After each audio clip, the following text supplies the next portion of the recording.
Welcome back to Homeschool 101. In the last lesson, we learned all about the state requirements and how to follow your state law. Let's move on to something more fun. This is lesson 3, and we'll be covering what you actually need to teach in your homeschool. If you've been thinking, I don't remember what 4th graders are supposed to learn, don't worry, we're going to talk about it now. Let's get started. At the end of lesson 2, I had you jot down some subjects that were required by your state, and that can vary greatly. In Texas, where I live, there are 5 required subjects, but in Minnesota, there are 13. And in Hawaii, there are 0. It doesn't mean that you're going to teach every subject every day, and it also doesn't mean that you aren't going to teach more than what is required. Think of the state guidelines as a foundation, but you get to build the rest of the house. It can be overwhelming thinking about being in charge of your child's whole school day. You may be remembering how it was when you were in school, with 6 or 7 subjects back to back to back. But homeschool doesn't have to look like that. Don't worry, I'm going to help you figure this all out. So I have my state required subjects written down. Now we're going to make sure that we're covering the core subjects, even if they are not required by your state. Some of them probably already are. State requirements differ, but the general educational standards have 4 main pillars, and those are language arts, which of course includes reading, writing, spelling, grammar. It's a lot. Language arts, math, science, and history, which is sometimes referred to as social studies. Now consider your child's age.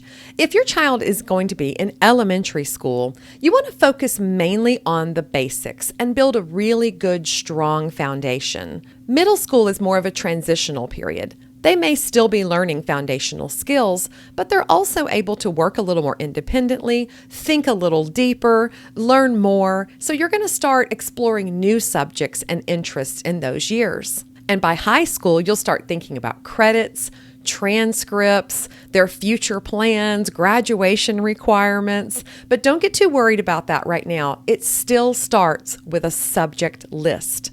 If you're curious, you might take a peek at the graduation requirements for your public school kids in your state, and that might give you an idea of some subjects or courses that you might want to add to your list for your high schooler. So your student's age will make a difference, but brainstorming the subjects is still where we start. After you've written down the required courses and the core courses, making sure you've covered those basics, then it's time to add the fun stuff. Things like fine arts, PE, art, electives. If it's high school, we call them electives, health, foreign language, typing. The possibilities are endless. Again, we're not doing every single subject every single day. We're just focusing on the required subjects and the core subjects, and then filling out the rest of your schedule with other stuff. We're not making the schedule right now. We're just brainstorming the list of subjects to choose from. We're going to get to the schedule in a future lesson. So let's pretend I have a 5th grader in Texas. Texas law requires that I teach math, reading, spelling, grammar, and a course in good citizenship. But I want to make sure my kid gets a well-rounded education, and I know they love animals. So what I'm going to do is write down the state required subjects right here. I've got those, but I'm missing some things from those 4 foundational pillars, the core subjects we talked about. I'm missing science and history. So I've added those here in the core section. Now I feel like I have a pretty good foundation for them. And then for the for science, I'm going to focus on zoology because I know they love animals. And then I'm going to fill out some ideas for the fun stuff. I've got PE, art, and typing right now.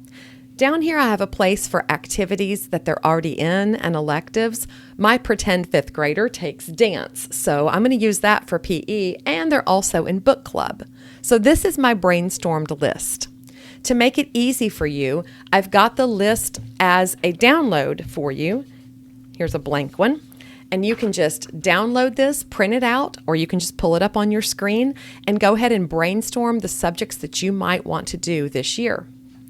Once you've got your list made, you are well on your way. So your action step for today is to print out that subject brainstorming list and just fill out those 3 sections: the state required, making sure you're covering those core pillars, and then the fun stuff, considering your child's interests and the things that they want to do. Remember, this is not set in stone for the whole homeschool experience. We're just brainstorming for the upcoming year. You can change, tweak, add to as you go along. So get that master list finalized and then meet me here for lesson 4, where we're going to dive into homeschool methods so you can decide exactly how you're going to bring all of these great subjects to life. I'll see you there.